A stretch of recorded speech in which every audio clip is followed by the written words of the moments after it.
et on va pouvoir commencer. Hem, donc je commence par me présenter. Hem, Peut-être certains d'entre vous me connaissent déjà. En tout cas, je suis Yves Bénilan, je suis professeur, à l'UPEC et donc je suis, chargé de, heu, vous guider, sur ces travaux dirigés de mécanique. Hem, c'est donc le 2e volet, pour vous cette année, sur la mécanique. Vous avez déjà dû commencer le cours. Enfin, je sais même que vous avez commencé le cours. Hem et donc ensemble, on va voir un peu une application de ce cours à travers ces, travaux dirigés. Hem, alors comment je vais procéder? En fait, en général, je procède comme ça, hein. J'ai un document, sur lequel j'ai une correction. Heu, donc qui est un document que je vous mettrai à disposition, sous forme, d'un PDF qui sera disponible, hem, je vous referai un mail là-dessus, mais, dans votre dossier documents de votre groupe, maths 1. Donc il faudra bien aller dans le dossier de votre groupe pour le trouver. Heu Et puis, donc en fait, à partir de ce document-là, et bien, on va regarder, les exercices qui sont proposés et regarder ensemble, comment répondre, aux questions qui vous sont posées. Hem, alors oui, je vois une main qui se lève. Ouais, bonjour. Allez-y. Oui, Du bonjour. coup, on a déjà possibilité d'imprimer le document? Alors non, parce que je ne l'ai pas encore partagé là. Ah d'accord. Mais, D'accord? OK, donc en gros, on aura le document sûr et prêt, on pourra l'imprimer et travailler les exos en amont, du coup, Alors, je ne vais pas donner les corrections en amont, OK? Donc, pour ce qui est du texte des TD, vous les avez en amont, OK? mais la correction, on la fait en direct? Et la correction, on va la faire en direct, d'accord? Donc, en fait, ce qu'on va faire en direct, hein, c'est que, voilà, je vais vous présenter, vous allez voir, hein, avec le premier exercice, je vais vous représenter quelques notions dont vous avez besoin pour traiter les exercices, enfin, l'exercice en question. Je vais vous laisser un petit temps pour chercher. Alors, si vous avez déjà cherché en amont, effectivement, ce sera mieux. Mais je sais aussi que, voilà, votre temps étant compté, vous n'avez pas forcément le temps. Donc je vous laisserai un petit temps pour chercher et puis ensuite on fera la correction ensemble. D'accord? Et puis à la suite de ça, donc moi j'ai un document, sur lequel j'ai rédigé ça assez proprement. Donc ce document-là, vous l'aurez a posteriori pour pouvoir, retravailler les exercices et avoir une base de travail après pour vos révisions et cetera. L'autre chose, c'est que j'enregistre les sessions. Donc tout ce qu'on va échanger au cours de la session, je mettrai l'enregistrement à votre disposition. Donc vous pourrez, revoir, l'ensemble du TD, comme si vous y étiez. Heu, Pareil a posteriori, bien sûr. Ça répond à votre question? Oui, merci. Oui. Alors, bon, à côté de ça, hein, n'hésitez pas à prendre la parole, hein, c'est même mieux. C'est toujours mieux quand c'est interactif. Hem Donc voilà, n'hésitez pas à me couper, à prendre la parole, à poser des questions, à demander des éclaircissements si c'est pas clair. Voilà, vous êtes là pour apprendre et qu'on puisse échanger et que je puisse, vous aider du mieux que je peux, pour réussir à intégrer les notions de ce cours. Ça marche? Pas d'autres questions pour l'instant? Non, je vois pas de main qui se lève. OK. Alors, je vais mettre, ma présentation en plein écran. Donc ça prend un petit temps, le temps de basculer. Voilà. Est-ce que vous voyez bien la présentation en plein écran? C'est normalement la première page. TD Cinématique, mon nom et votre groupe. OK, je vérifie que j'ai bien de quoi écrire. Parfait. Donc si c'est OK pour tout le monde, bah, du coup, on va pouvoir commencer. On va donc commencer par le 1er exercice qui vous est proposé, qui est en fait une petite révision sur, ben, ce qu'on appelle le système de coordonnées, cylindrique ou polaire. Polaire quand on est à 2 dimensions, cylindrique quand on, rajoute une troisième dimension.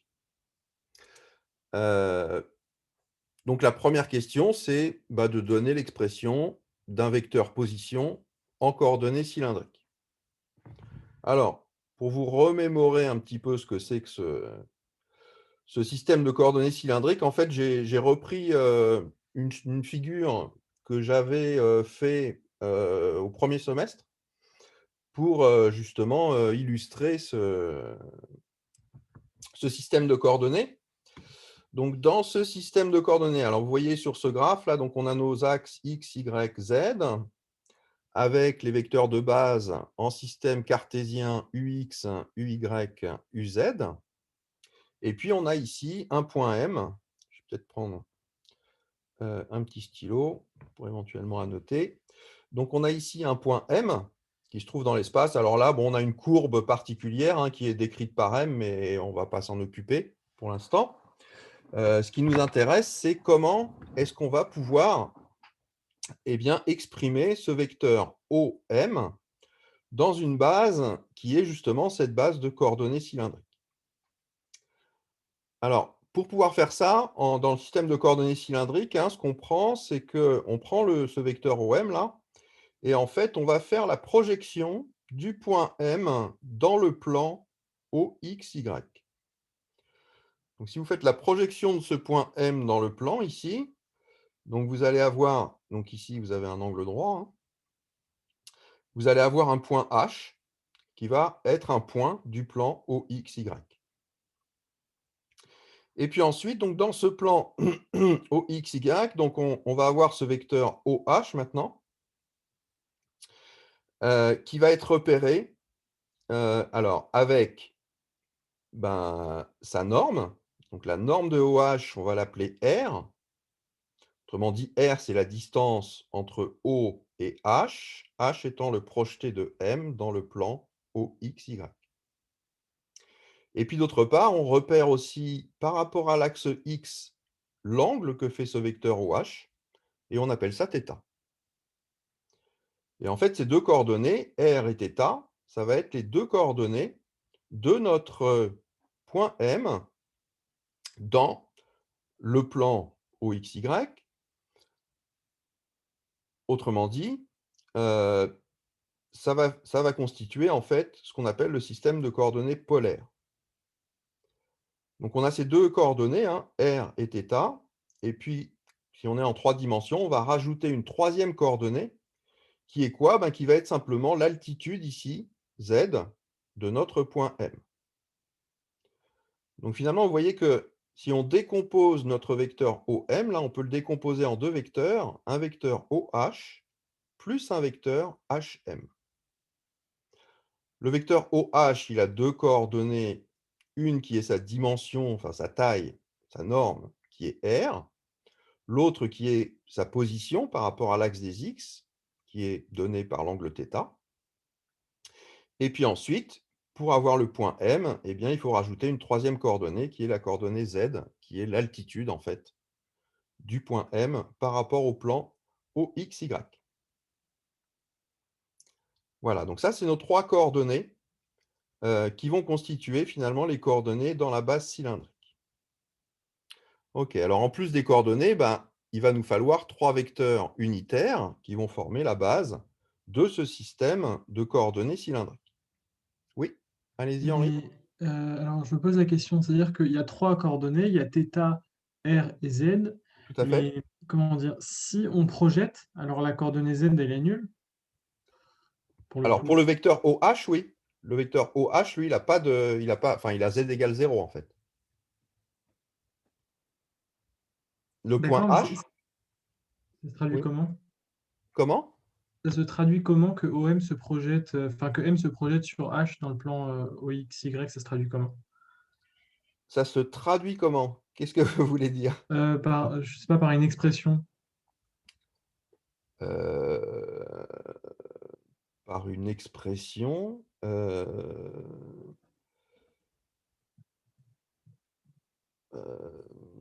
Je sais pas, Bah, on n'a pas OM égale OH. Ah non, non, non. On a OM qui est égal à OH plus HM. D'accord. D'accord? Donc c'est la somme en fait de deux vecteurs OM. On le décompose, si vous voulez, en deux vecteurs. OK? D'accord. C'est comme En ça fait, qu'on va. ça nous sert juste à dire bah, qu'on peut faire châle, quoi. C'est ça? C'est ça, exactement. Exactement. On va le revoir dans l'expression du vecteur. Parce qu'ensuite, donc, pour pouvoir exprimer le vecteur, donc au-delà des coordonnées, hein, il va falloir un système justement de vecteurs unitaires. Donc quand on est en cartésien, le système de vecteurs unitaires, bah, c'est UX, UY, UZ. Et ici, donc, on va avoir trois vecteurs aussi unitaires. Donc cette fois-ci, ça va être UR, Uθ et UZ. Alors, ils sont représentés. Alors, UR et Uθ sont représentés ici dans le plan pour le point H. Alors, UR, il est défini en fait comme étant collinéaire à OH. OK? Donc, ça veut dire que si je veux exprimer le vecteur OH, bah, ça va être simplement R fois UR. Et puis ensuite, donc, on a un vecteur qui est directement perpendiculaire à UR, qui va constituer donc le deuxième vecteur qu'on appelle Uθ, qui est en fait, ces deux vecteurs-là vont constituer ce qu'on appelle la base polaire dans le plan OXY, dans un plan. Donc si on a un mouvement simplement dans un plan, en fait, on n'a besoin que de ces deux vecteurs de base, UR et Uθ. Et puis par contre, donc, si on est en coordonnées cylindriques, eh bien, on va rajouter un troisième vecteur, qui est en fait un vecteur qui va être vertical, alors qu'on peut nommer K, par exemple, mais vous voyez que ce vecteur unitaire K, en fait, c'est le même que le vecteur unitaire UZ. Hein, c'est un vecteur qui est vertical, perpendiculaire au plan OXY. Et donc finalement, c'est dans la base de ces trois vecteurs qu'on va pouvoir exprimer le vecteur OM. Donc pour ça, comme vous le disiez tout à l'heure, eh bien, on va utiliser châle simplement. Hein. Donc on va exprimer le vecteur OH, enfin on va décomposer le vecteur OM en un vecteur OH plus un vecteur HM. Et ces deux vecteurs, eh bien, on va les exprimer justement à l'aide des vecteurs de base UR, Uθ et UZ. C'est comme ça qu'on trouve les coordonnées dans enfin, l'expression du vecteur, en fait, dans le système de coordonnées cylindrique. OK, donc du coup, bah, je vais vous laisser essayer d'exprimer ça. N'hésitez pas à poser des questions si vous en avez.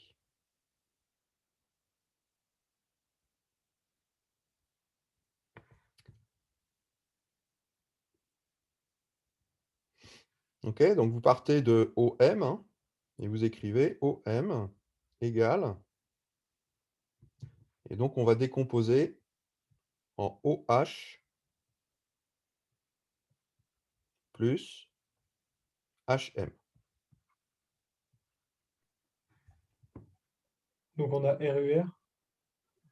Donc effectivement, donc RU, ça c'est pour OH, d'accord? Le vecteur OH ici, qui est ce vecteur en vert là, il est effectivement égal à R fois le vecteur de base UR.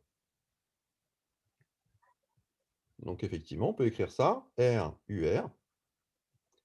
Et puis ensuite, pour le vecteur HM, ZK. Voilà, Z fois K, tout simplement.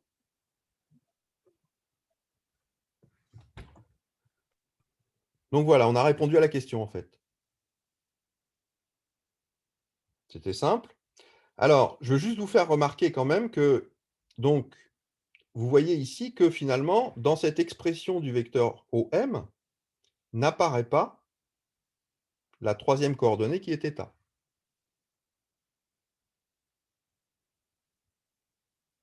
OK? Donc dans ce système de coordonnées, en fait, quand on écrit le vecteur position, eh bien le vecteur θ n'apparaît pas. Pardon, la coordonnée θ n'apparaît pas dans l'expression du vecteur. Ça va? On continue? Deuxième question? Alors, oui, vous allez voir, ensuite, il y a des inscriptions qui apparaissent en dessous là. Vous inquiétez pas, ça c'est juste le document en fait que je vous fournirai, hein, où c'est écrit au propre en fait. OK, on y va. Deuxième question. Alors maintenant, on va chercher les dérivées par rapport au temps des vecteurs de base UR et Uθ, qui sont les vecteurs de base des coordonnées polaires, si on est dans un plan, ou des coordonnées cylindriques, si on est dans l'espace, auquel on va rajouter un troisième vecteur qui est le vecteur K. OK. Alors, il s'agit donc maintenant d'aller regarder, eh bien justement, qu'est-ce que donne la dérivée d'un vecteur? Alors un petit rappel sur ces vecteurs. Donc j'ai repris là encore une figure, du cours du premier semestre. Donc vous avez ici, alors je regarde, ici en polaire, hein, puisque l'axe Z, a priori, j'en ai pas besoin pour répondre à cette question-là. Il s'agit juste d'étudier les dérivées de ces deux vecteurs UR et Uθ. OK, donc on retrouve ici, en fait, R, hein, qui est alors ici mon point M, donc il est dans le plan, donc je n'ai pas besoin de le projeter, hein, il est déjà là. Donc j'ai le vecteur ici OM. Je retrouve mon vecteur UR ici et j'ai mon vecteur Uθ qui est directement perpendiculaire. Je retrouve aussi mes deux coordonnées, θ qui est l'angle entre l'axe des X et le vecteur OM, mais qui donc du coup est aussi l'angle entre le vecteur UX de la base de système cartésien et le vecteur UR. Et puis j'ai R qui est en fait la coordonnée de la distance entre O et M. Je retrouve ici mon vecteur Uθ, donc qui est directement perpendiculaire à UR et qui va faire un angle θ aussi avec UY. OK. Alors, vous voyez qu'au cours du temps, en fait, qu'est-ce qui va se passer? Mon point M, il va bouger dans ce plan. Et donc, quand il va bouger, ce qui va changer, c'est bon, éventuellement la distance par rapport à O, donc ça veut dire la coordonnée R, mais c'est aussi l'angle θ. OK? Si je me place à un autre instant, je vais avoir un autre angle θ, éventuellement un autre R aussi. Alors, pourquoi je vous fais remarquer ça? Parce que vous voyez qu'au cours du temps, donc comme le vecteur UR, il est selon OM, eh bien au cours du temps, ce vecteur UR, il va changer de direction. Autrement dit, au cours du temps, eh bien j'ai un vecteur UR ici qui va être tournant, qui va tourner. Il ne va pas rester dans une position fixe. Il va tourner au cours du temps. Autrement dit, au cours du temps, le vecteur, enfin, mais même le vecteur Uθ aussi, hein, il va tourner. Puisqu'il est si le vecteur UR il tourne, le vecteur Uθ qui lui est directement perpendiculaire, il va tourner aussi. Donc au cours du temps, eh bien, je vais avoir ici un vecteur qui change de direction.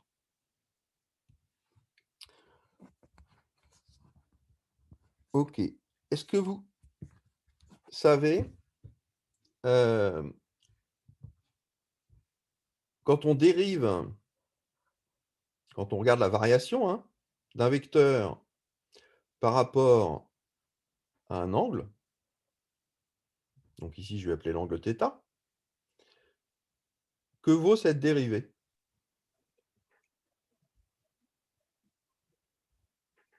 Si c'est un vecteur qui ne bouge pas, alors la dérivée sera nulle. Enfin, entre Ouais. guillemets, c'est un vecteur qui ne bouge pas.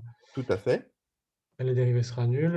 Oui, puisque l'angle θ ne bouge pas du coup, hein. Mais si c'est un vecteur bah, qui bouge, on devra passer par un autre procédé. Alors, effectivement, donc quelle est la dérivée d'un vecteur, tournant par rapport à cet angle duquel il tourne?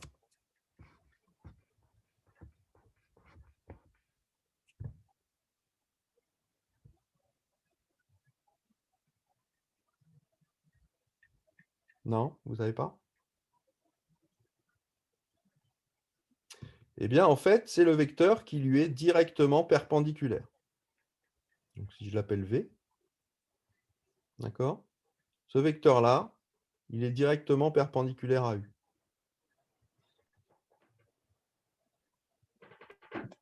Mais alors, V, enfin, je vois pas où il est représenté. C'est-à-dire que U, on parle de quel U pour le coup? Alors, imaginons que U, ce soit le vecteur UR, d'accord? Si je prends la dérivée de UR par rapport à l'angle θ, eh bien, je vais trouver le vecteur qui lui est directement perpendiculaire, c'est-à-dire le vecteur Uθ. D'accord, mais du coup, ce serait pas V pour le coup. Bah, V, c'est le. Alors, c'est tout à fait général, hein, comme relation, ça. Vous D'accord. prenez n'importe quel vecteur qui varie en direction par rapport à un angle θ, par rapport à une direction fixe, eh bien, sa dérivée, c'est toujours le vecteur qui lui est directement perpendiculaire. Donc dux c'est dy. La dérivée de ux, c'est uy. La dérivée de Ux, non, parce que X, il ne bouge pas.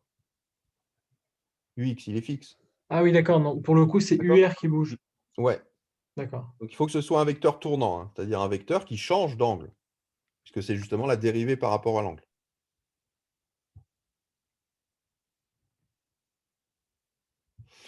Donc, si j'applique ça à ce qui va nous intéresser ici, c'est-à-dire, bah, ici, je vais chercher donc la dérivée de UR par rapport à θ.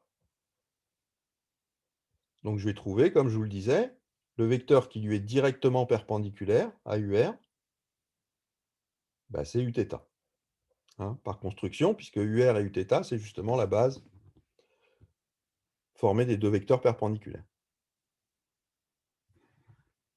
OK. Si maintenant je regarde la dérivée de Uθ par rapport à θ.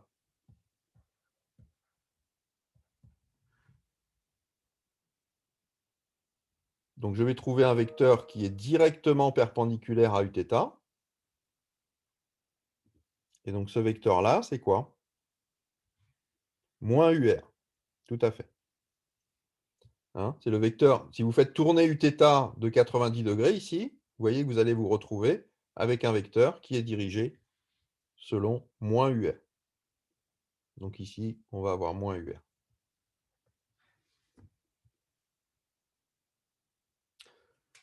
OK. Du coup, à partir de là, eh bien, on va pouvoir calculer donc les deux dérivées qui vont nous intéresser, hein. C'est la dérivée donc de UR, mais alors attention, cette fois-ci par rapport au temps, et la dérivée de Uθ par rapport au temps.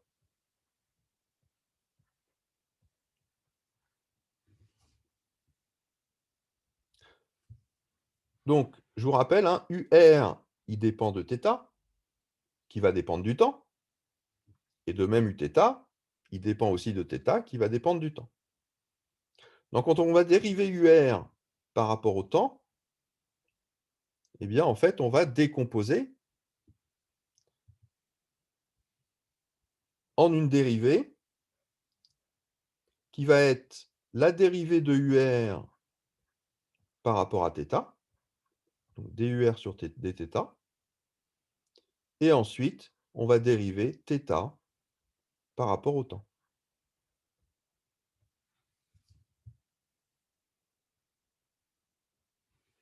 Et puis, on va faire la même chose pour Uθ, hein. On va écrire d de Uθ sur dθ fois dθ sur dt.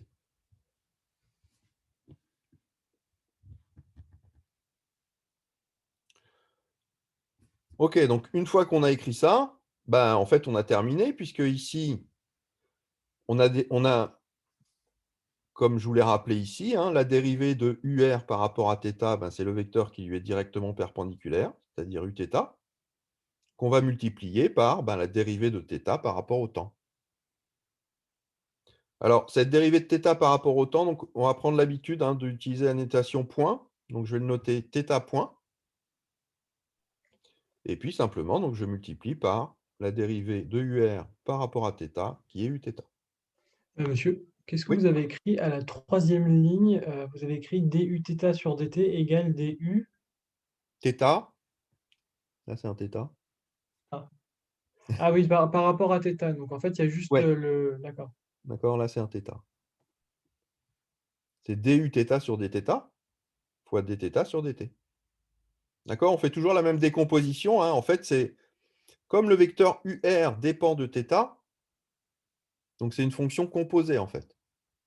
C'est comme si on avait un f de g de t, quoi. Donc ça va être g' de t fois f par rapport à θ. Enfin, par rapport à g, pardon. Donc le g', bah, c'est le dθ sur dt, et puis la dérivée de f par rapport à g, ben, ici, c'est d de UR sur dθ.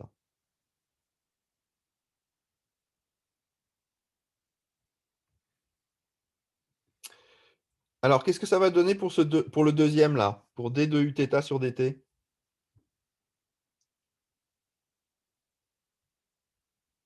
Du θ point dUt? Non, θ point ut plutôt? Alors, θ point ut. Ut, c'est quoi? Ut, UR plutôt, je veux dire. Alors, c'est presque ça, sauf que ici, vous voyez que d de Uθ sur dθ, hein, on l'a vu tout à l'heure, c'est le vecteur qui est directement perpendiculaire à Uθ. Donc si vous faites tourner Uθ, c'est moins UR, tout à fait. Pourquoi? Là, par contre, j'ai pas bien compris. Si on fait dUθ Oui, sur dθ, on fait moins UR. tourner le vecteur Uθ de 90°, et donc on se retrouve avec un vecteur qui est à l'opposé, en fait, de UR. D'accord? Quand vous dérivez, ça revient à faire tourner de 90°. Et donc si vous faites tourner Uθ de 90°, vous trouvez moins UR. D'accord, mais par contre, si on fait tourner de 90 degrés UR, on trouve des θ, donc Tout à fait. OK. D'accord? Puis si vous dériviez une deuxième fois, bah, vous tourneriez encore de 90°, et à ce moment-là, vous serez vers moins Uθ, par exemple. OK? À chaque fois que vous dérivez, en fait, par rapport à l'angle, vous tournez de 90°, votre vecteur unitaire. Donc ici, il nous manque un petit moins. Voilà. La dérivée de Uθ par rapport au temps, c'est moins θ point UR.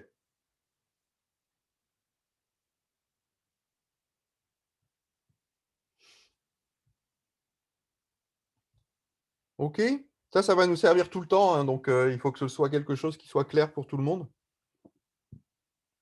Ces dérivées par rapport au temps de vecteurs unitaires, ici, dans des bases tournantes, bah, il faut savoir les trouver.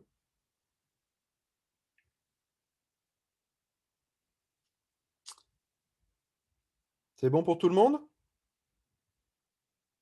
On avance? Alors, peut-être de temps en temps, je vais être obligé d'effacer, hein, ce que j'ai marqué parce que j'ai les questions qui sont les unes après les autres. OK, donc là, c'est juste, écrit proprement, hein, ce que je viens de vous écrire, à la main. Alors, je vais devoir effacer ce que je pensais, parce que ici, hop, ma petite gomme, parce que ici ou sinon vous n'allez pas pouvoir lire la question. OK, question 3. Alors question 3, donc maintenant, ce qu'on vous demande, c'est de donner les expressions des vecteurs vitesse et accélération dans cette base. Ah, il veut plus. Dans cette base, de coordonnées cylindriques.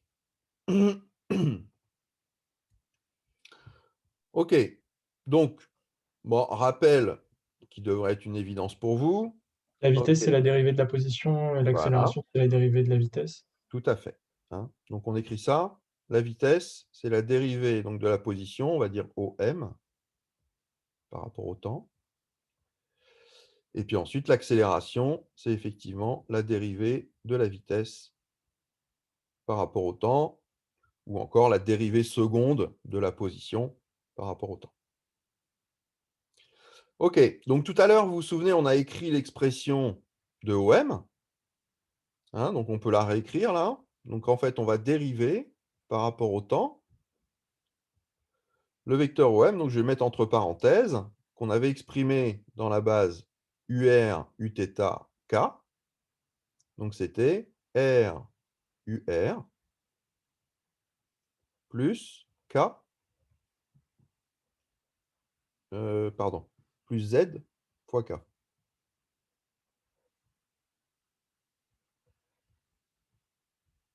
Hop, comme ça.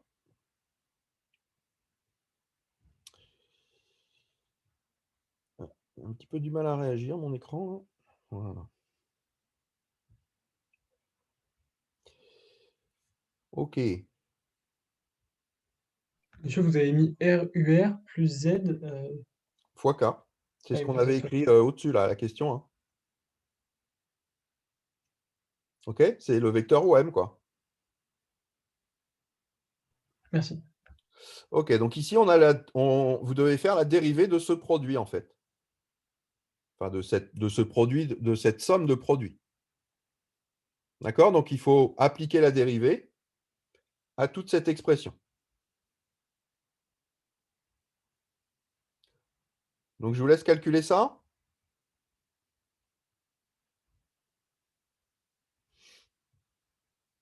Donc, je vous rappelle, hein, si vous avez une fonction f fois g, la dérivée, c'est f'g plus g'f. Donc c'est ça que vous devez appliquer ici.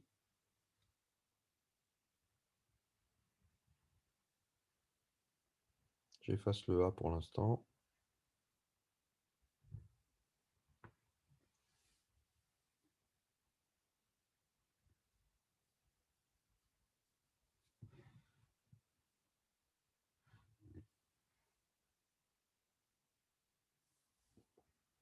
Alors pour l'instant, je laisse en d sur dt, hein, parce que voilà, je trouve que c'est plus explicite peut-être pour commencer, mais vous verrez que par la suite, j'utiliserai plus cette notation, hein. Je ne vais plus utiliser que des points. Hein, typiquement ici, la dérivée de OM par rapport à dt, par la suite, je vais l'écrire OM point.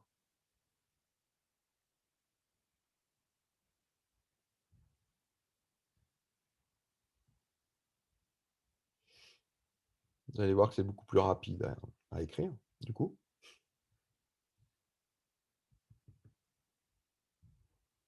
Monsieur, par Oui. contre, si on dérive K, Ouais. on va tourner de 90°, mais alors ça va donner Uθ ou UR? Alors, est-ce que K dépend de θ? Ah non, K est mobile, donc c'est 0. K est fixe. Oui, oui, c'est ça, oui. K est immobile, oui, j'allais dire immobile. Ouais, Il est fixe. c'est ça. OK, merci. Ouais.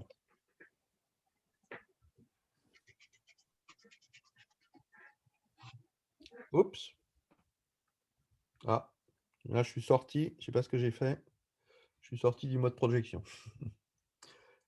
Ok, je vais remettre en partage. Il est sorti du partage là. Je vais remettre en plein écran. Ah, mais du coup, il m'a enlevé toutes les annotations. C'est pas grave. Je vais les réécrire.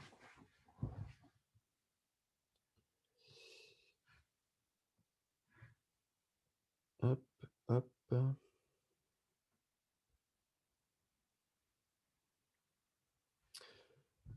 Ok. Alors, donc ici, la première chose qu'on cherche à calculer, donc c'est V. Donc là, maintenant, je vais écrire en notation avec des points. Que ça aille plus vite. Donc simplement, hein, si je réécris OM, donc c'est R, UR, plus Z, K. Le tout point. Alors là, je mets un gros point au-dessus.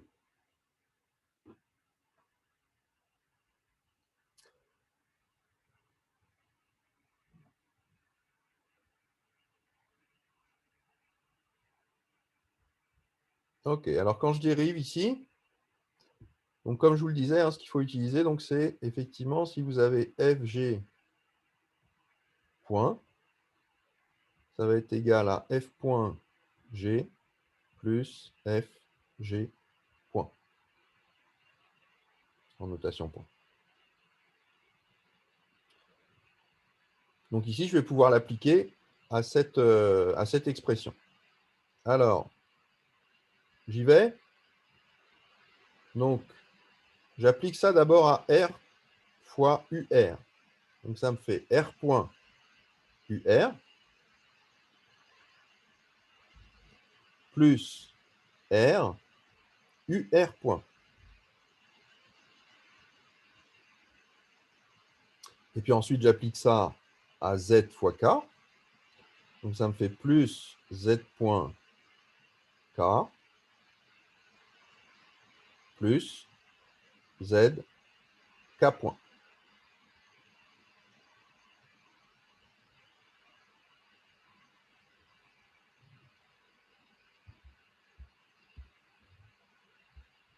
Alors, attendez, parce que je vois qu'il y a des choses qui sont écrites là. Hop. Je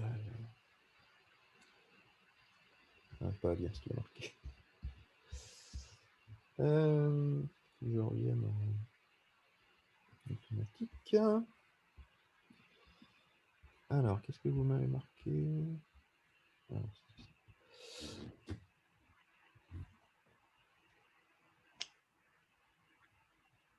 Déjà, le K-point disparaît. alors, le K point, effectivement, ça va nous donner 0. Ah zut, il a avancé là. Donc ça, le K point ici, il va nous faire 0 parce que K, en fait, il est fixe. Hein, c'est le vecteur qui est selon l'axe Z. Ça ne bouge pas, donc ça ne dépend pas de θ. Donc en fait, ici, on va pouvoir supprimer cette coordonnée-là. Donc qu'est-ce qui va nous rester? Bon, ben, il nous reste un R point UR plus... Alors, ici, j'ai R UR point. Alors, juste pour mémoire, hein, UR point, donc c'est ce qu'on a calculé ici. Hein. UR Uθ. point, c'est donc... Uθ. Alors, non. Uθ, c'est DUR sur dθ. Si vous faites DUR sur dt, hein, la notation point, c'est par rapport au temps. Donc, c'est DUR sur dt, et ça, c'est égal à θ point Uθ.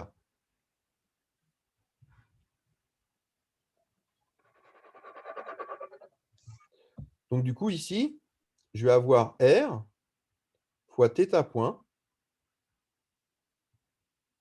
Uθ. Et puis, finalement, plus Z point fois K. Ok, donc voilà, j'ai retrouvé ici mon expression de la vitesse en coordonnées cylindriques. Monsieur, Oui, R, c'est pas une longueur? si. Donc, R point, c'est égal à 0, non? Ah, bah, pas forcément, non. On ne dit pas que c'est une longueur fixe. Ça peut être une longueur qui dépend du temps. Ah, ok. D'accord? On ne sait pas. Là, on fait le cas général, en fait. Elle peut varier. Ça peut varier dans le temps.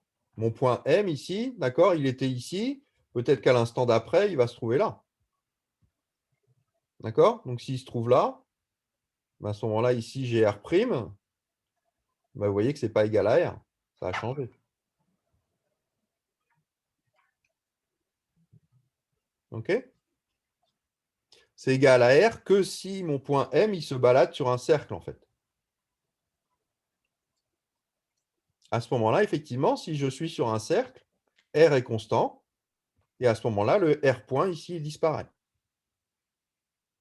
Puisque je n'ai plus de variation en fonction du temps. D'accord? Il y a des cas où il ne se balade pas sur le cercle. Bah oui, tout à fait. Si vous avez une trajectoire quelconque, hein, qui est comme celle-là, bah, ici, vous voyez que selon le point où je suis ici, je ne suis pas toujours à la même distance de haut. D'accord. D'accord? Il n'y a vraiment que le cas où je suis sur le cercle, qu'à ce moment-là, R est constant. C'est la définition d'un cercle. Hein, c'est qu'on a un rayon constant. Et R, c'est justement ça serait le rayon, du coup. Ça va? Oui, c'est bon, monsieur. OK. On passe à l'accélération? Donc l'accélération, hein, c'est pareil. Donc on va utiliser cette expression-là. Et puis on va écrire donc que l'accélération, c'est la dérivée de la vitesse par rapport au temps. Donc il va falloir dériver toute cette expression-là par rapport au temps.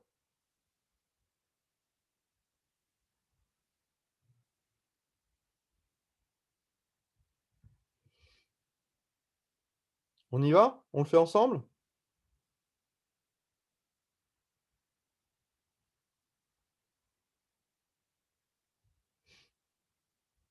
Alors, on va le poser ici. Je ne sais pas si je vais avoir la place là. Bon, on va voir. OK. Alors, pour le premier terme, R.UR, si je dérive par rapport au temps, ça me donne quoi?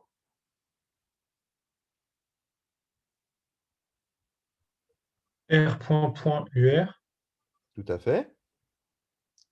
R.UR. plus R.UR. Tout à fait. R.UR. Donc ça, c'est pour mon premier terme. Ensuite, le suivant. Pardon, plus. Par contre, je pense que je ne vais pas avoir assez de place pour tout noter là. Bon, on va voir comment ça m'arrange. Alors, le suivant. Alors, attention ici, vous voyez que c'est le produit de 3 termes. Hein.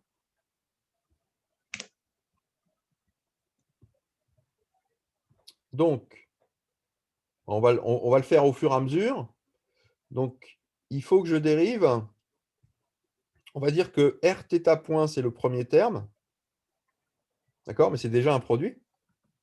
Et puis ensuite, tu vas avoir un deuxième terme qui va être Uθ. Alors, si je dérive Rθ point, qu'est-ce que ça me donne? Donc, je vais mettre une parenthèse. Si je dérive Rθ point, donc ça va me faire R.θ point. tout à fait R point θ point plus Rθ point point. Rθ point point.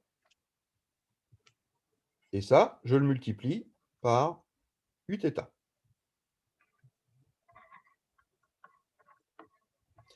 Et puis ensuite, donc je me reprends mon Rθ point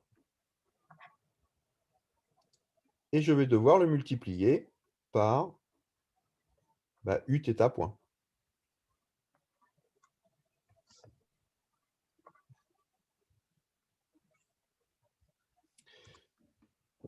Et puis enfin, j'ai un dernier terme, donc qui va être bah, la dérivée par rapport au temps de z point k. Z point K. Voilà, z point k. Et puis, bon, bah, normalement, je devrais avoir un deuxième terme Mais il s'annule. qui est z point k point, mais k point, je sais que ça va être égal à 0, puisque comme ça va être comme pour la vitesse, hein, comme k est dans une direction constante, ça ne change pas au cours du temps, et donc k point est égal à 0. Ok, donc bah, j'y suis presque là. Vous voyez qu'il me reste à introduire. Donc le premier terme ici, c'est r point point ur, je vais le garder. Le deuxième terme, c'est r point ur point. Donc il faut que je remplace maintenant ur point par sa valeur. Theta point U theta. Voilà.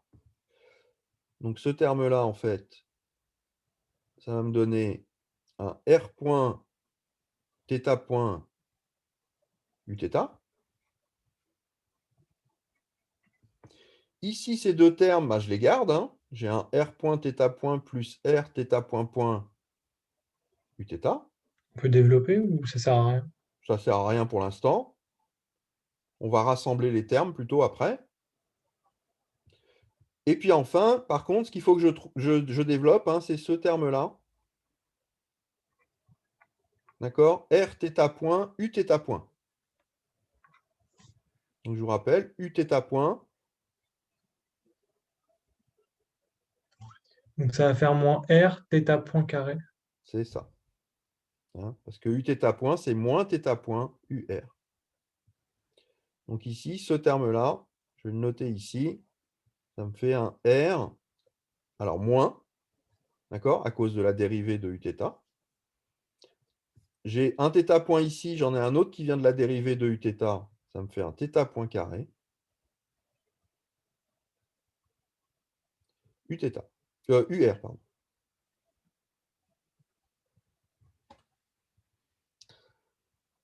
Ok, bah maintenant j'ai tous mes termes. Donc j'ai plus qu'à regrouper en fait ce qui va dépendre, enfin ce qui est selon UR. Donc selon UR, ici j'ai un R θ, un R point point. Pour ici, ça c'est du θ, ça c'est du θ, et donc j'ai un autre UR ici qui est moins R θ point carré. Donc selon UR, vous voyez que je vais avoir un terme qui va être en R point point moins R θ point carré.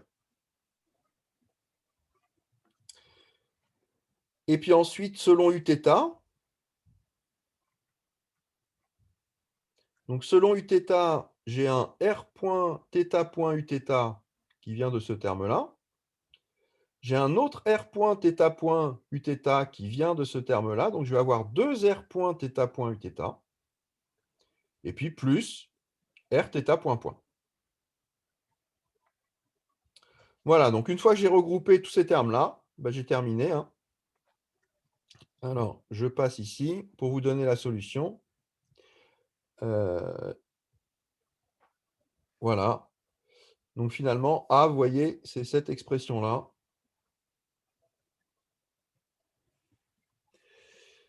Donc l'accélération, hein, ça va être R point point moins R θ point carré UR plus R θ point point plus 2 R point θ point Uθ plus Z point point UZ. Donc voilà l'expression générale en fait de cette accélération en coordonnées cylindriques.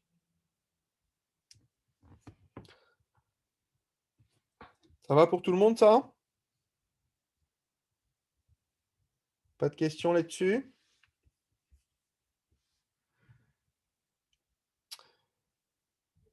Ok, alors on avance.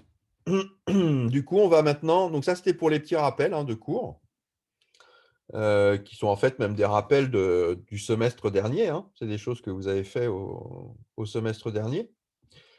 Donc ça, c'est des choses que vous devez maintenant maîtriser.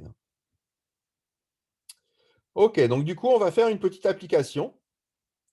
Donc on va prendre un mobile qui va se déplacer dans un plan. D'accord? Donc on va se placer ici, pas en coordonnées cylindriques, mais en coordonnées polaires. C'est-à-dire que on n'aura pas de coordonnées selon Z, on aura des coordonnées selon UR et Uθ. Alors, quelles sont les deux coordonnées et leur équation paramétrique, c'est-à-dire comment ces deux coordonnées dépendent du temps? Eh bien, c'est donné ici. Donc, la première coordonnée, R de t, c'est une constante A cosinus oméga t plus B. Et puis ensuite, donc j'ai ma deuxième coordonnée, θ de t, donc ça c'est l'angle par rapport à l'axe OX, eh bien il est égal à oméga fois t. OK. Alors, première question, on va essayer de regarder un petit peu les dimensions de justement tous ces paramètres qui apparaissent dans ces équations paramétriques. Alors, la dimension de R. Donc, je vous rappelle, les dimensions, on les note comme ça, entre crochets. Et je vous rappelle les dimensions. Pour la longueur, on note ça grand L. Pour la masse, on note ça grand M. Pour le temps, on note ça grand T. C'est les trois dimensions principales que l'on utilise en cinématique. OK. Alors, la dimension de R, c'est quoi?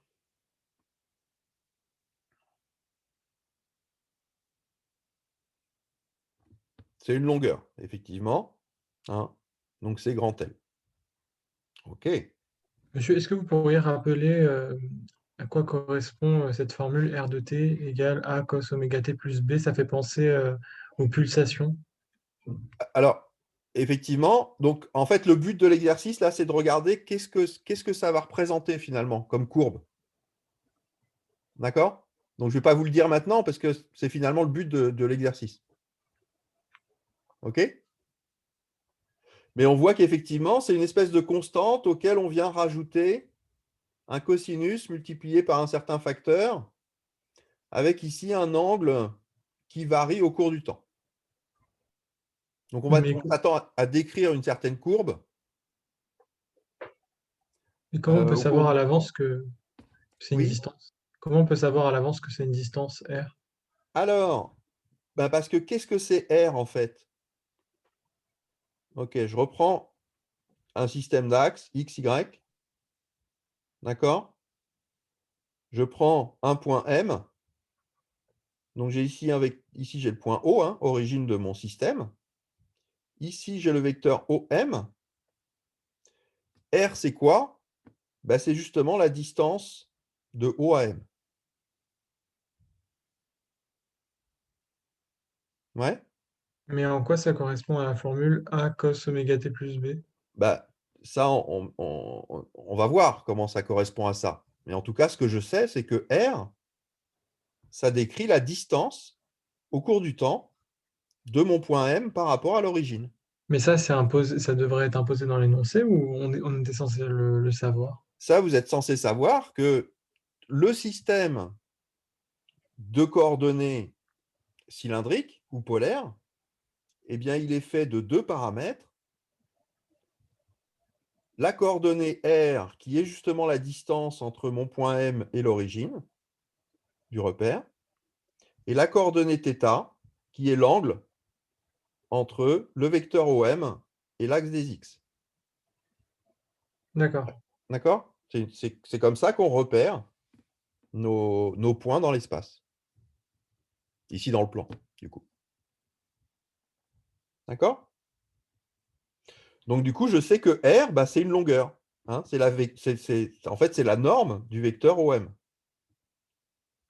R. C'est le module de OM. Donc, c'est une longueur. Je me situe à 3 mètres à cet instant-là. Je suis à 3 mètres de l'origine.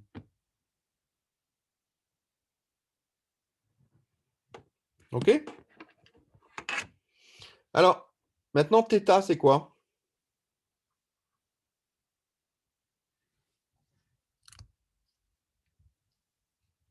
En radian? D'accord, ça, c'est les unités. Radians par seconde? Θ, non. Non, non, θ, ce n'est pas des radians par seconde, non. Θ, c'est des radians, c'est un angle. Hein. Alors, vous me dites radian, mais moi, je pourrais vous dire, bah non, θ, c'est des degrés. OK, ça, c'est l'unité, en fait, dans laquelle on l'exprime. Mais la dimension, du coup, de θ, est-ce que c'est une longueur? Non. Non, Ce n'est pas une masse non plus, ce n'est pas un temps. En fait, c'est c'est un plutôt… angle. Voilà, c'est un angle. Donc, ça a quelque chose à voir avec un rapport de longueur, si vous voulez. Mais en tout cas, ça n'a pas de dimension, en fait. Hein, un angle, ça n'a pas de dimension, donc on note simplement la dimension, c'est 1.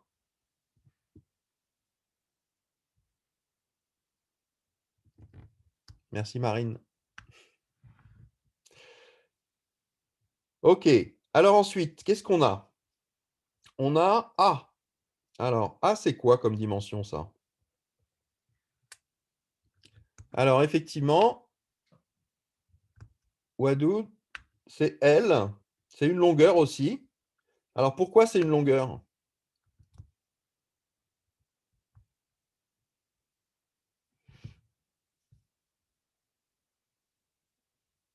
Ouais. Alors, tout à fait, parce que le cosinus, donc on voit que R, c'est une longueur. Et ici, donc, on a un terme qui est A cosinus oméga t, où oméga t, donc c'est égal à θ, donc c'est un angle. Donc on a ici le cosinus d'un angle. Le cosinus d'un angle, ça n'a pas de dimension. Hein. La valeur d'une fonction, ça n'a pas de dimension. Que ce soit une fonction cosinus, sinus, tangente, exponentielle, ou logarithmique, ou ce que vous voulez. Ça n'a pas de dimension. Donc la dimension en fait du cosinus, ici, c'est 1. Autrement dit, A, il doit avoir la même dimension que R. Sinon, on ne pourrait pas l'écrire. Hein. Donc la dimension de A, bah, c'est la même que la dimension de R,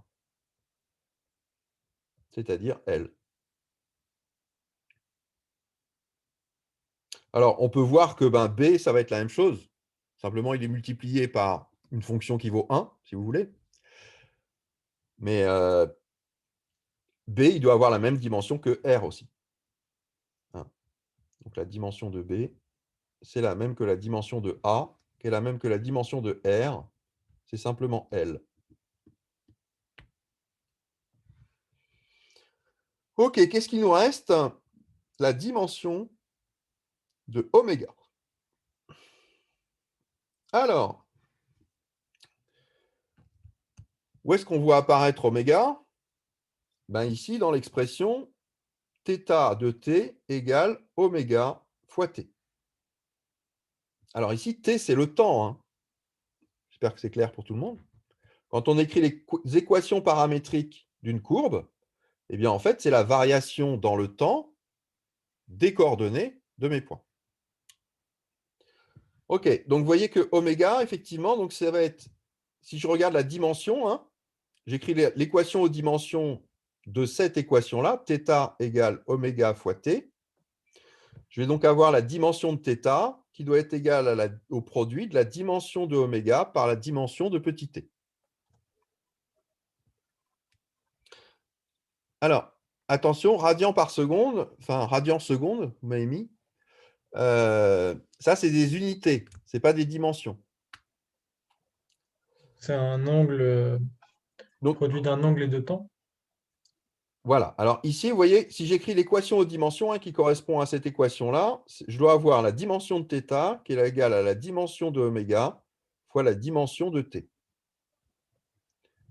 OK? Donc la dimension de oméga, ça va donc être la dimension de θ divisée par la dimension de t. Et t, ben, c'est un temps, donc sa dimension, c'est grand T. Oméga, on l'a vu tout à l'heure, hein. Pardon, θ, on l'a vu tout à l'heure, sa dimension, c'est 1, c'est un angle. Donc ici, je vais avoir 1 sur t. Par contre, pourquoi l'angle, sa dimension, c'est 1? Bah, parce que justement, ça n'a pas de dimension, un angle. C'est-à-dire que ça n'a pas d'unité? Enfin, c'est pareil de dire que ça n'a pas de dimension et pas d'unité? Non, c'est pas pareil, justement. Parce que vous voyez bien qu'un angle, ça a des unités. Des radians? Ben oui, des radians ou des degrés, ou voilà. Mais pas de dimension, c'est ça? Mais pas de dimension. Ce n'est pas une longueur. Ouais, un Oui. angle. Ce n'est pas une longueur. Ce n'est pas une masse non plus. Ce n'est pas un temps, Non. Bah non. non? En fait, comment est-ce qu'on trouve un angle?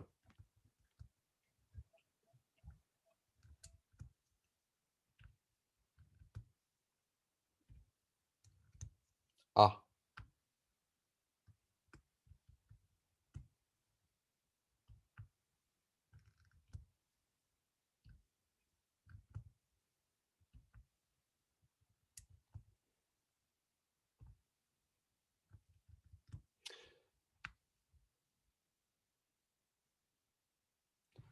Alors, bah, je ne sais pas. Vous avez qu'à imaginer, hein, vous avez, on va dire, deux longueurs. L1, L2.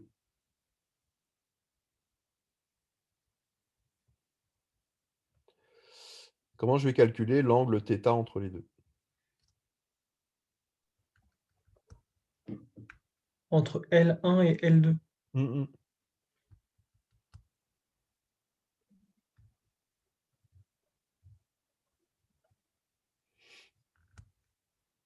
Là, on peut utiliser la formule du produit scalaire. On aurait L1, vecteur Alors, L1 scalaire vecteur L2 égale nombre de L1 fois nombre de L2 fois cosinus de θ. On oui, s'arrange pour avoir un membre avec le cosinus de θ et on fait arc cos. voilà, c'est ça. En fait, vous n'avez pas besoin de passer par le produit scalaire, hein, il suffit de projeter ici.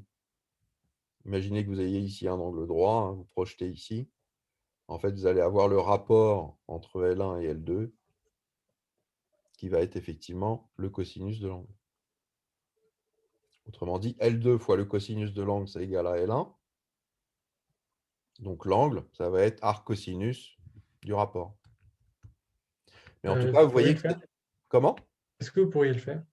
Bah, ici, vous pouvez écrire que L2 cosinus θ, c'est égal à L1.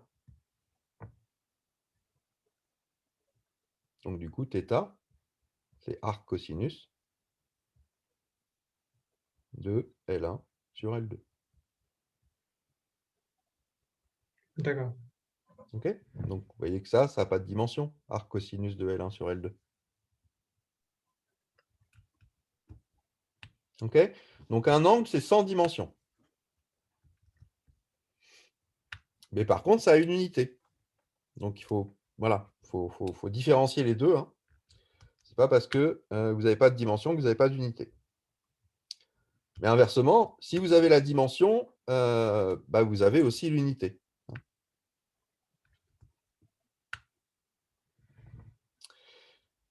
OK. Tac, tac, tac. Alors, ça, c'était une première question un peu introductive. Et maintenant, on va passer. Alors, je vais effacer un peu. On va passer à la deuxième question. Ah, si j'arrive à récupérer, je vais gommer un peu. Tac, tac, tac. Alors, donc, maintenant, ce qu'on vous demande, c'est l'équation de la trajectoire et sa représentation, alors pas exacte, mais on va dire qualitative, de la trajectoire dans le cas où on a le paramètre A qui est plus petit que le paramètre B. OK, donc première question, quelle est l'équation de la trajectoire? Donc ici, ce que vous avez, hein, c'est les équations paramétriques. Comment, à partir des équations paramétriques, on va pouvoir trouver l'équation de la trajectoire?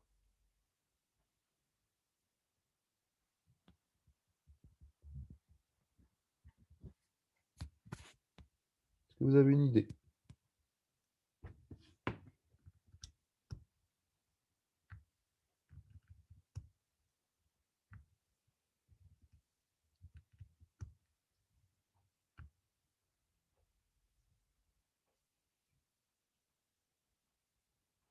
OK, ce que je cherche à faire ici, c'est dessiner la trajectoire. Donc effectivement, on va chercher à remplacer quoi?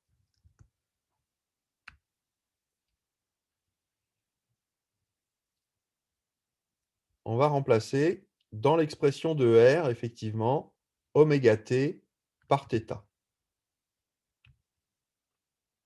Hein, je vous rappelle, vous avez le schéma ici. Hein, si vous avez deux axes X et Y, le point M à chaque instant est donné par sa distance AO qui est R et par l'angle θ qu'il fait avec l'axe des X. Donc si j'arrive à trouver une équation dans laquelle j'ai R en fonction de θ, bah, à chaque θ, je vais pouvoir calculer un R. Et donc comme ça, de proche en proche, je vais pouvoir calculer toute ma trajectoire. Donc ici, j'ai la variation de θ en fonction du temps, c'est oméga fois t. Et puis ici, j'ai la variation de R en fonction du temps, c'est A cosinus de oméga fois t plus B. Donc ben, vous voyez que le oméga t ici, il apparaît dans l'expression de R, mais il apparaît aussi dans l'expression de θ. Donc je vais pouvoir remplacer ici le oméga t par son expression en fonction de θ, et c'est simplement θ. Autrement dit, mon R, en fonction de θ, ça va être A cosinus θ plus B.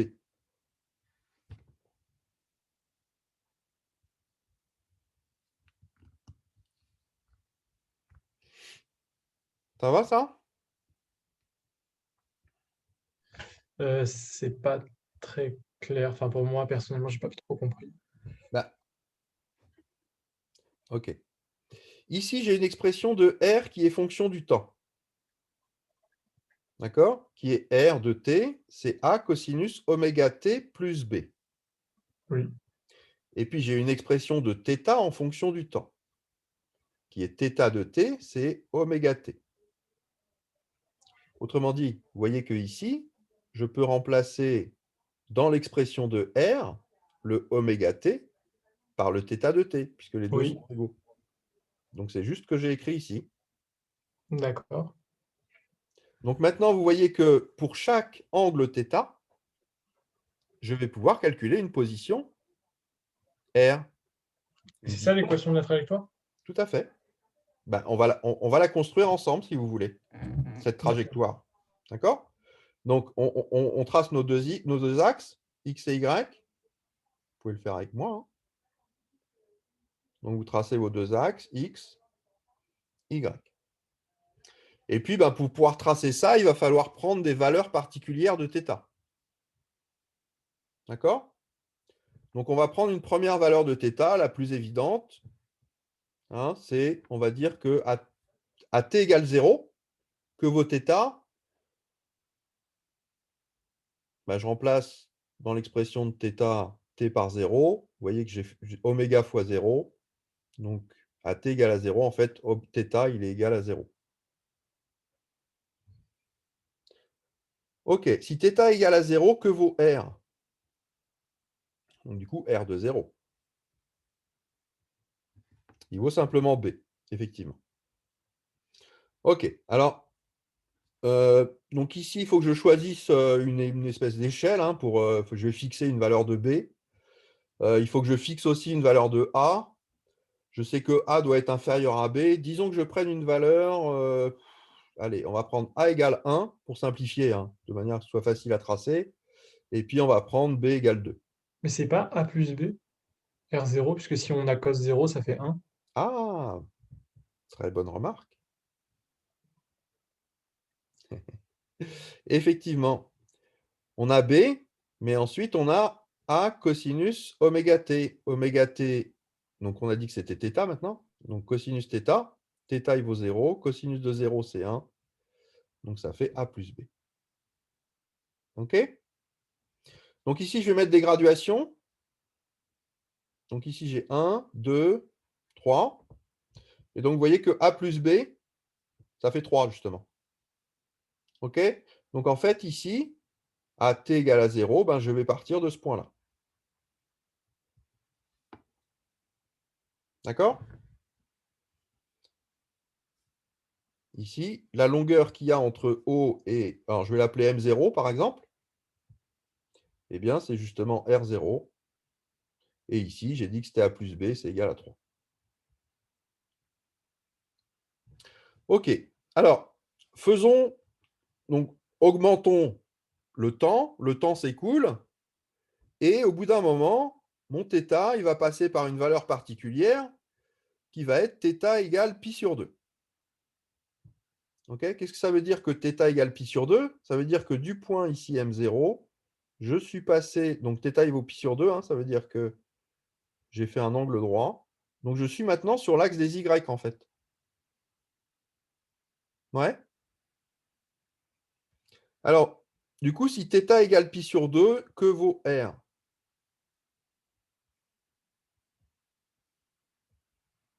Bon, bah, j'ai toujours B. Et maintenant, si je fais cosinus de pi sur 2, cosinus de pi sur 2, pour le coup, c'est 0. Et donc ici, je vais être égal à B. Ça marche? Donc B, j'ai dit que c'était 2. 1, 2. OK, je vais me retrouver ici. Allez, on va dire que je vais appeler ça M. OK, qu'est-ce qui se passe ensuite? Mon angle continue à augmenter, et puis je vais arriver à θ égale à pi. Alors, pi, bah, c'est quand je suis sur l'axe des X, hein, que j'ai fait ici un angle de 180 degrés. Hein, mon θ, il vaut 180 degrés. Donc j'ai tourné comme ça, comme ça, comme ça, pour arriver ici. Et donc, que vaut R pour pi?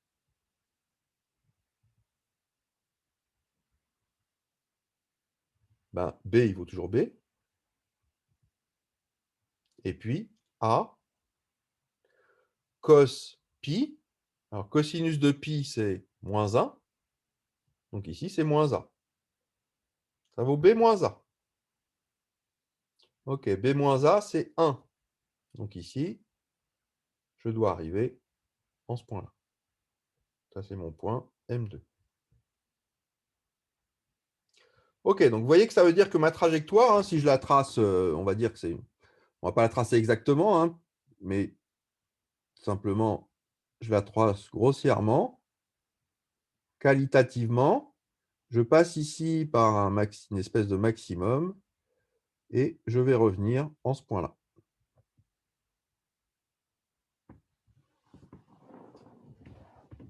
OK? Et puis ici, si je continue, alors ici, peut-être, je peux remarquer quelque chose.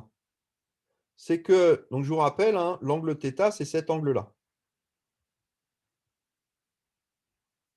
Qu'est-ce que vous pensez ici de l'angle ici, si j'ai moins θ?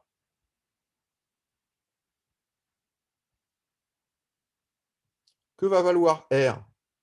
D'accord? Si, imaginons ici que je regarde R de moins θ. Monsieur, Oui? juste, c'est-à-dire que je comprends comment vous calculez enfin, Rθ. Ouais. Pour le coup, je ne vois pas comment vous placez en fait les points sur le schéma. Ben, simplement en fonction de θ. Donc ici, mon premier point, c'est pour θ égale à 0. Donc je suis sur Mhm. l'axe des X. Je vous rappelle, θ, c'est l'angle de mon point, enfin du vecteur au M, donc ici, ça serait au M0, par rapport à l'axe des X. Bah, pour le coup, R0, on a l'angle 0, donc c'est sur l'axe des abscisses. Tout à B fait. plus A, ouais, mais B plus A. Donc B Ah oui, plus A, bah, d'accord. Ah c'est... oui, vous avez posé que A égale 1 et B égale 2, d'accord. Voilà, oui. D'accord? Parce qu'il fallait que je prenne des valeurs pour pouvoir le tracer, donc j'ai posé ça. Ça va?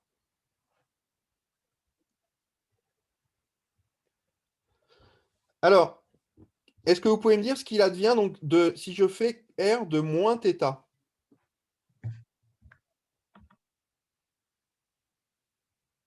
D'accord? Moins θ, c'est l'angle opposé par rapport à X. Hein.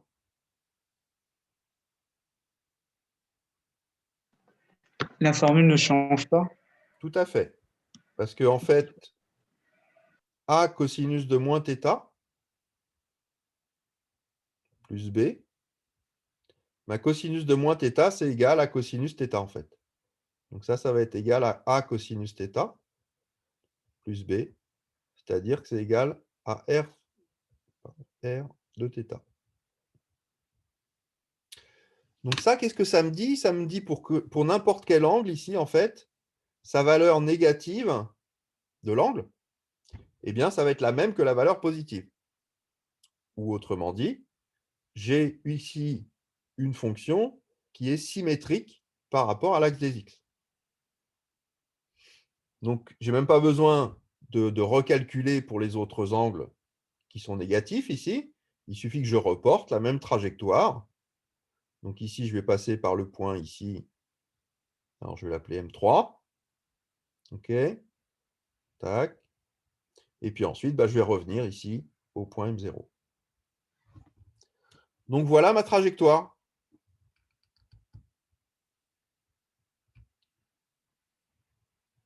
OK. Au cours du temps, je vais parcourir cette trajectoire-là.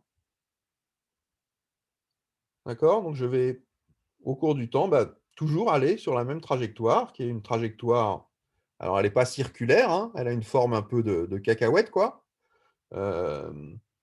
Alors, ensuite, bien sûr, la forme exacte va dépendre des paramètres A et B. Et en fait, cette courbe-là, c'est une courbe qui est bien connue, hein. Mais comment vous arrivez à vous faire une idée de la forme qu'aura la courbe? Simplement en prenant des valeurs ici. Alors après, si j'ai un ordinateur, en fait, je peux la calculer, quoi. Parce qu'à la main, c'est un peu Vous avez tendu. vu comment j'ai fait à la main, hein. J'ai pris les angles au fur et à mesure. Mais vous en avez pris 3. Donc, Ouais. Oui, mais je sais mais, qu'entre les deux, là, ça va augmenter jusque ici, quoi. Alors, la manière mais, exacte dont ça augmente, effectivement, il faudrait faire une étude un peu plus précise. non, mais ce que je voulais dire, c'était par rapport au bout. En fait, surtout le bout qui m'étonne, c'est entre C'est M1 ça? et M2. Ici, là? Ouais, le fait Quoi que ça fasse un truc comme ça. Ouais, alors, bon, ça, c'est un peu parce que je connais la solution, en fait. D'accord. Parce qu'effectivement, vous pourriez tracer plutôt un truc comme ça. Bon, ça serait quasiment linéaire, donc on ne s'attend pas vraiment à ça, parce qu'on sait que c'est un cosinus, la variation ici, hein. Donc, on s'attend plutôt à un truc arrondi quand même. Et puis, en fait, ici, au point M2, on sait qu'on va avoir une tangente verticale, là. Donc, ça, on pourrait l'étudier aussi. Après, même pour des valeurs particulières, donc c'est ça que je voulais vous montrer. Ensuite, bon, ce que vous pouvez faire aussi, c'est vous le rentrez dans votre calculatrice, hein, et vous recalculez ce que ça donne, quoi. Si vous ne voulez pas le faire à la main. Donc, c'est ce que j'ai fait, en fait. Je me suis amusé à ça ce matin. Donc, ça s'appelle le limaçon de Pascal, en fait, cette courbe. J'ai pris ici, donc, pour différentes valeurs de A et de B, en prenant A fixe, en fait, égal à 1, et puis j'ai fait varier B. Et vous voyez que la forme de la courbe, donc elle varie un peu en fonction des valeurs de A et B. Ça fait un espèce de haricot. Ça fait une espèce de cycloïde quand on a A égale B. 1 plus cos θ, en fait. Ça, c'est la fonction 1 plus cos θ. Et puis, vous voyez aussi que quand B grandit, hein, quand B augmente, finalement, on tend vers quelque chose qui est plutôt circulaire. Ça, c'est normal, hein, c'est parce que quand B augmente, on va pouvoir négliger A.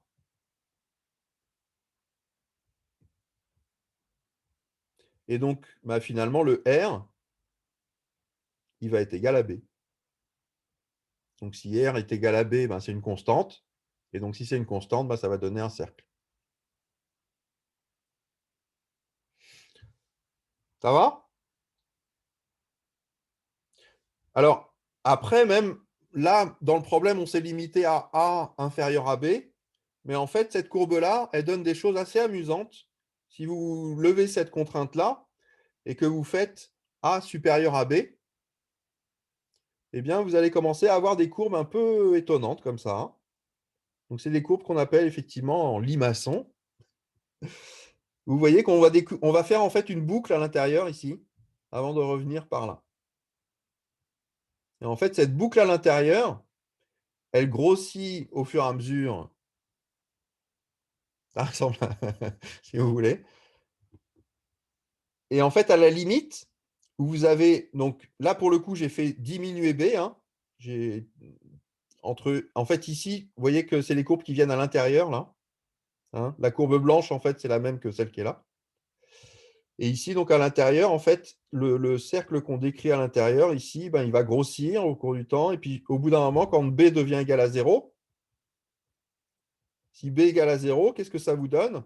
Ben, ça vous donne R qui est égal à A cos θ. Mais du coup, si vous exprimez en fonction de x, x, c'est égal à R cosinus θ. Donc ici, ça vous fait un A cosinus carré θ. Et puis, vous avez un y qui est égal à R sinus θ. Et donc ici, vous avez un A sinus θ cosinus θ. Et en fait, vous pouvez montrer que ça, eh bien, c'est l'équation d'un cercle. Donc en fait, la dernière courbe que vous avez ici, qui est en violette, eh bien, c'est un cercle. D'accord? Et en fait, bah, c'est une espèce de limite, si vous voulez, dans l'autre sens. C'est-à-dire quand B devient égal à 0, eh bien, on tend vers un cercle. Quand B tend vers l'infini, on tend vers un cercle aussi. Voilà. Bon. Donc, vous voyez qu'avec cette paramétrisation, en fait, eh bien, on peut décrire comme ça les trajectoires d'une particule à partir de ces équations paramétriques. OK. Alors maintenant, on vous demande de déterminer le vecteur vitesse et de dire si le mouvement est uniforme. OK, alors pour déterminer le vecteur vitesse, hein, comment on fait?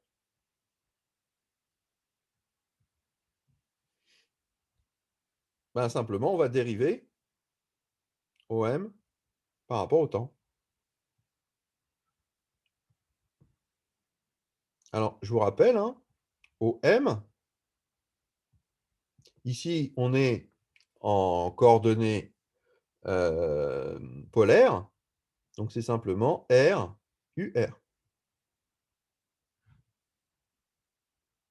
Autrement dit, V, il est égal à quoi? On l'a calculé tout à l'heure. C'est R point UR plus R θ point Uθ.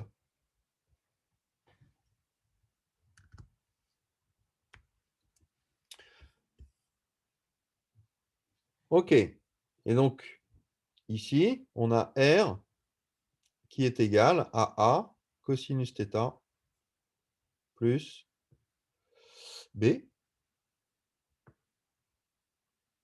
Alors, qu'est-ce que ça nous donne, ça, pour R point?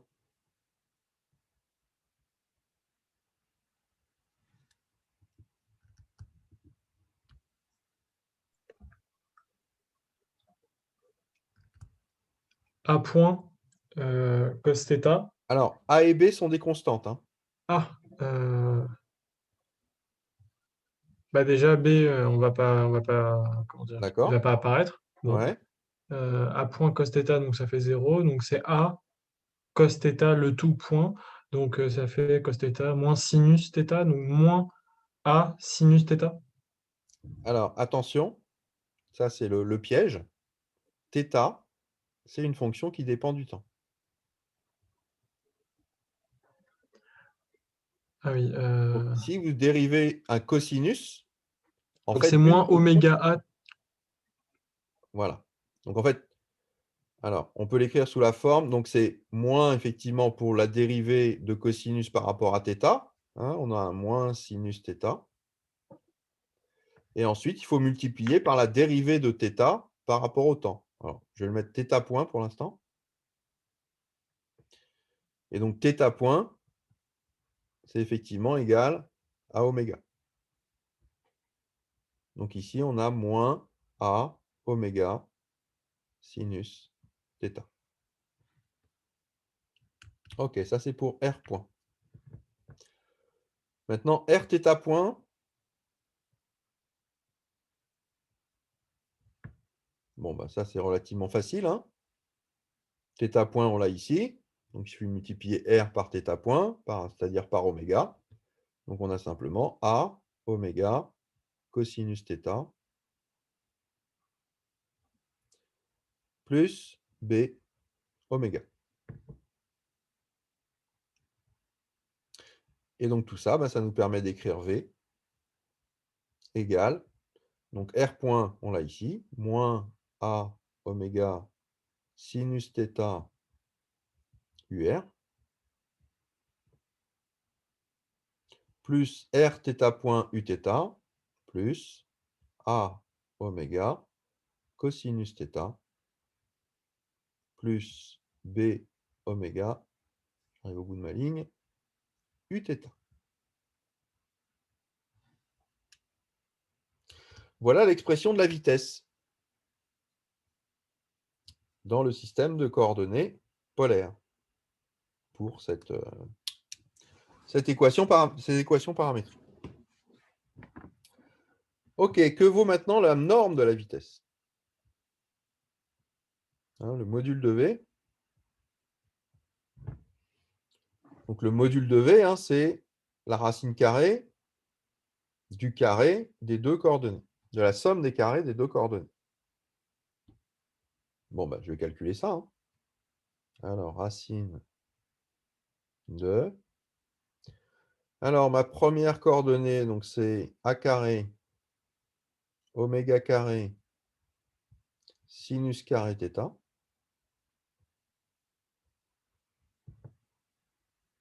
Et puis ma deuxième coordonnée, il faut que je vais élever tout ça au carré, là. Donc c'est A oméga cos θ plus B oméga, le tout au carré.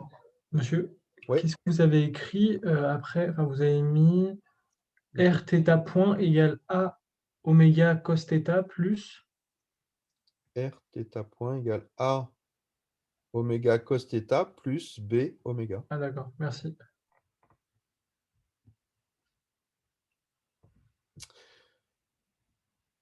OK, donc ici, je vais pouvoir développer cette expression-là. A carré, oméga carré, sinus carré θ, plus... Alors ici, je vais avoir un terme aussi en A carré, oméga carré, cosinus carré θ. Je continue à la ligne, plus B carré, oméga carré, et puis le terme croisé, 2A B oméga carré cosinus θ.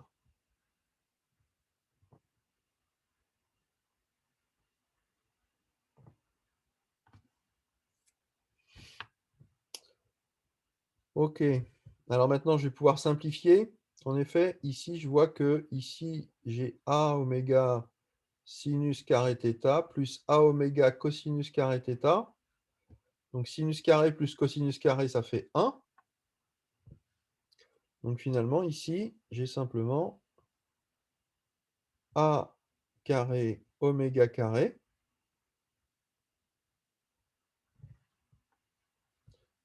avec sinus carré plus cos carré égale 1, en mettant A carré oméga carré en facteur, plus B carré oméga carré, plus 2AB oméga carré sinus θ. Cosinus θ.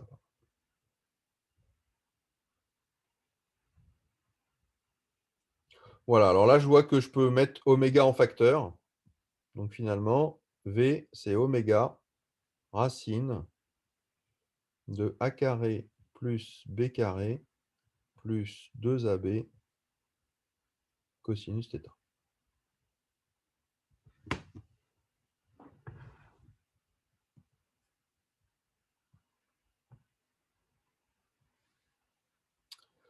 Voilà pour l'expression du module de V. OK, la question était donc, est-ce que le mouvement est uniforme? Alors, qu'est-ce que vous en pensez?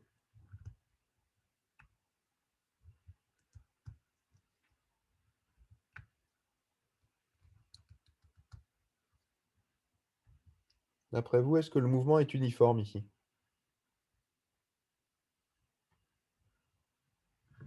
Alors déjà, qu'est-ce que ça veut dire uniforme?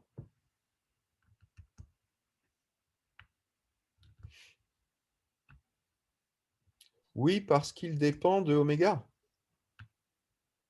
Un mouvement uniforme, c'est un mouvement dont la vitesse ne varie pas. C'est ça. Alors, dont le module de la vitesse. Bah, le problème, c'est que là, on a oméga dans l'expression de la norme de V. Et comme oméga dépend de t, bah, on ne peut pas vraiment dire que... Alors, ouais, c'est θ en fait. oui, oui, θ, je voulais dire. Tout à fait. J'ai dit quoi? Oméga. Oui, je voulais dire oméga, enfin, θ. je veux dire, θ dépend de t, donc Ouais. c'est pas constant. Ok. Bah, tout à fait. Donc, est-ce que la norme de V est constante? Non, car elle dépend de θ, qui dépend oups, de t. Hein, puisque θ, c'est oméga fois t. Donc, le mouvement n'est pas uniforme.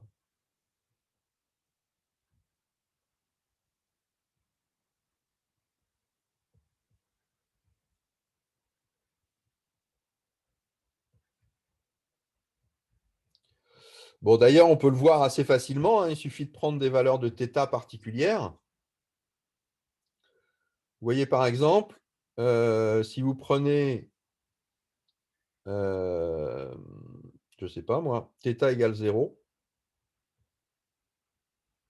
ça donne V égale, bah, si vous remplacez θ par 0, ça veut dire que vous avez cosinus 0, ça fait 1.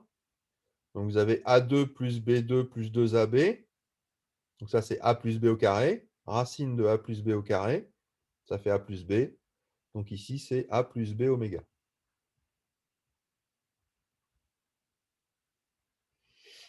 OK. Si vous prenez en θ égale pi sur 2, par exemple, bon, bah, cette fois-ci, le cosinus ici, il vaut 0. Cosinus de pi sur 2, c'est 0.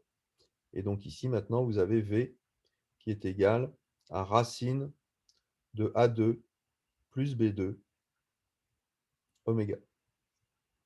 Donc, vous voyez que ces deux valeurs-là, ben, ce n'est certainement pas les mêmes déjà. Et puis après, vous pouvez regarder en pi, par exemple. En θ égale pi. Ici, cosinus, ça fait moins 1. Donc, vous avez A2 plus B2 moins 2AB. Donc, c'est A moins B au carré. Et donc, en pi, vous avez V qui est égal à oméga facteur de A moins B. Voilà. Donc, on voit bien, même en prenant des valeurs particulières, qu'on n'obtient pas les mêmes valeurs.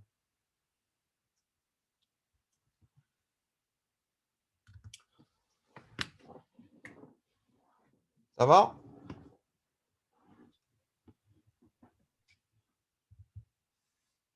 Alors, on va essayer de finir cet exercice.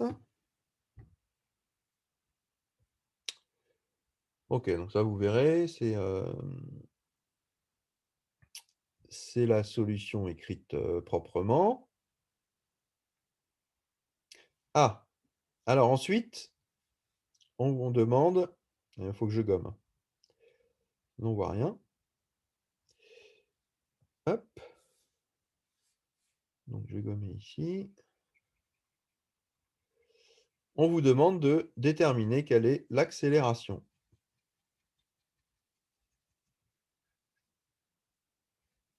Ok,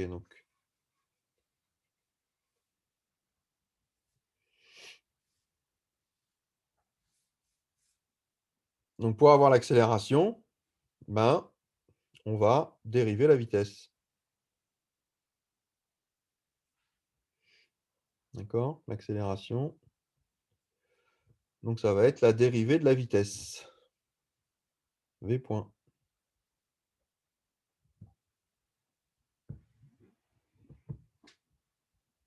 Alors, bon, je vais effacer ce qu'il y a au-dessus aussi parce que sinon on ne voit pas. Les deux se superposent là.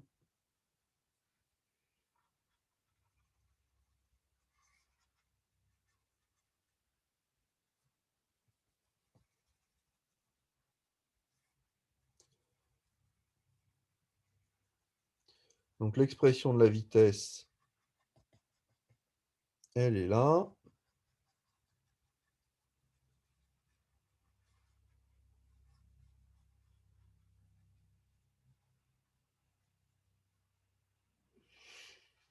Ok, l'expression de la vitesse, on l'a ici en haut.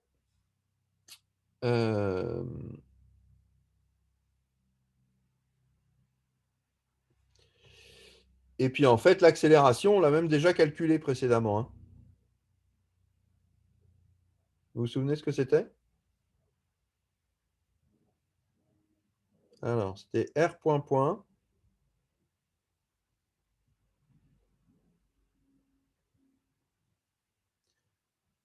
moins R θ point carré UR plus 2 R point θ point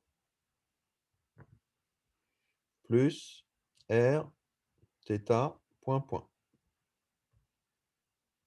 Uθ. Et puis ici, on n'a pas de coordonnées en Z. Juste, vous avez mis quoi dans la deuxième parenthèse? 2R point θ point plus R θ point point. θ point point, merci. Ouais. C'est ce qu'on a calculé tout à l'heure, en fait, hein. Oui, non, mais je ne l'ai pas D'accord. sous les yeux. Donc. Ouais. Ok. Donc bah là, maintenant, il faut calculer effectivement tous ces termes-là. C'est-à-dire R point point. Bon, bah, R θ point carré, on l'a déjà, hein. Il suffit d'élever θ point au carré. R point, on l'a déjà calculé aussi. Θ point, on l'a aussi. Et par contre, ce qu'on n'a pas, c'est θ point point.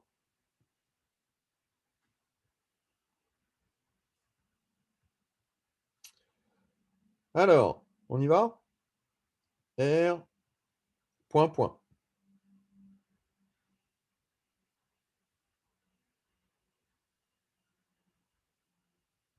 Alors, R point, hein, on l'a ici. C'est moins A oméga sinus de θ. Donc, si je redérive ça, donc A oméga, c'est des constantes, hein. La dérivée de sinus θ par rapport à θ, c'est cosinus θ. Et puis ensuite, je vais multiplier par la dérivée de θ par rapport au temps, c'est-à-dire oméga. Donc en fait, je vais avoir un autre oméga qui sort. Ça va me faire un moins A oméga 2 cosinus θ. J'ai des flèches qui apparaissent.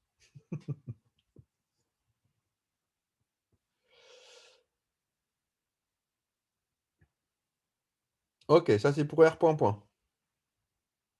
Alors, R θ point carré, on a dit qu'on l'avait, hein, parce que θ point, bah, c'est oméga. Donc θ point carré, bah, c'est simplement oméga carré, que je vais multiplier par R. R, je le connais. Donc, ce terme-là, je l'ai. Ici, R point, ben, on l'a ici, c'est moins A sinus θ. Θ point, ben, c'est simplement oméga. Donc, on l'a aussi. R, on le connaît. Donc, ce qui nous manque maintenant, c'est θ point point. Alors, que vaut θ point point?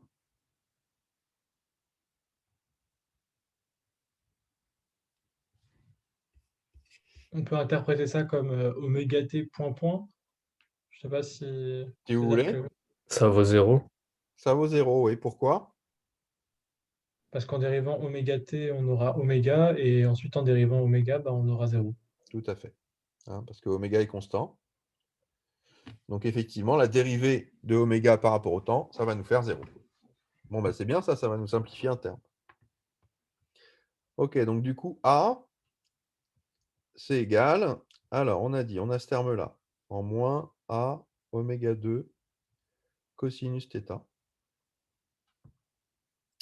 Et puis ensuite, on a un moins R θ point carré. Donc, R θ point carré, ben, il faut que je multiplie R par oméga carré. Donc, je vais avoir un moins A. Je sais pas si je l'ai atteint, je crois. Oui, Non? Moins A oméga carré cosinus θ. Et puis, moins B oméga carré. Ok, ça c'est pour le terme selon UR. Et puis ensuite, donc selon Eθ, j'ai 2 fois R point fois θ point. Donc θ point, c'est toujours égal à oméga. Vous avez un autre cours dans 3 minutes? Ah oui, désolé, je pensais que c'était à 15 h qu'on avait terminé. Ok. Bon, bah du coup, je vous laisse avec ça. Je vous laisse regarder ça. Et puis, essayez de le finir pour la semaine prochaine. Et puis, on repartira à partir de là. Oui, j'étais persuadé qu'on finissait à 15 h. Désolé, j'avais oublié que c'était 14 h 45. Au revoir. Au revoir, merci à tous.